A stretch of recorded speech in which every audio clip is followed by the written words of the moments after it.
Dihê meha çaran di prês konferansekê de Partiya Demokratîk Kurdistanê Sûriye bi fermî xwe re gihand û daxuyaniya bi dawî hatina karên Kongreya Girtina Partiya Nuh hat xwendin û tê de hatiye tekeskirin ku Partiya Demokrata Kurdistan Sûriye beşeka sereke ya şoreşa Sûriyê û ew li gel hevparên xwe di hevpeymaniya niştîmaniya opozisyona Sûriyê de kar ji bo hilweşandina rejimê dike.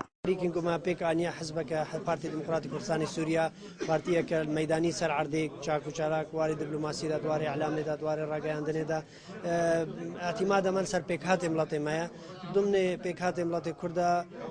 رئيسگرتنا كيل ربازا بارزاني ربازا نمر بارزاني هيا ربازا كردا واريه ما أم بشتفاني كي عردية كي خرطة جمرة أم السرفي أساسي كاري خبكن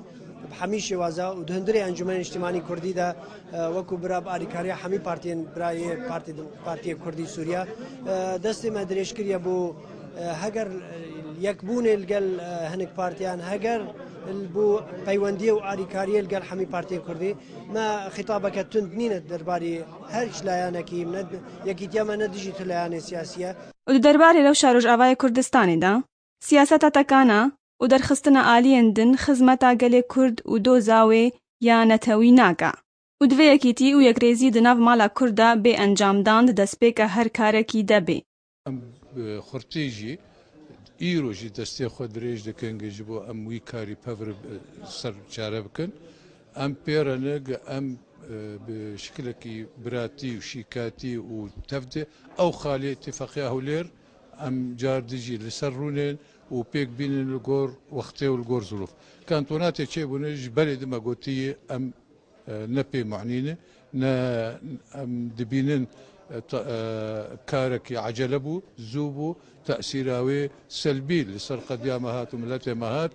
اف كانتوناتنا حتى نافي كرتير درباس نبويه و دربارên nûnertiya jinê de di komîteya navendî de û mekteba siyasî de hin têbînî hebûn. Rastî me gelek dixwest ku jinek bikeve mekteba siyasî de. Me bixwe xwe neda pêş, lê me dikeçê dîdan pêş, mixabin yek şwa jî derneçû. Me gelek dixwest jinek mekteba siyasî de bê. Pedekesê ku di encama yekgirtina her du baskên Partiya Azadî û Partiya Yekîtî Kurdistanî û Partiya Demokrata Kurd li Sûriye El Partî de hat damezrandin, ragihand got deriyê wê li ber hêzên niştîmanî yên Kurdî vekiriya ji bo ku gavên din yên yekgirtinê bên avêtin. Lê pirs ew e, piştî ezmûna xelkê Rojavayê Kurdistanê bi partî û tevgera siyasî re, gelo ev partî wê çawa bikarê baweriya xelkê bixwebêne. Menal Mihemed, Bernama Ark.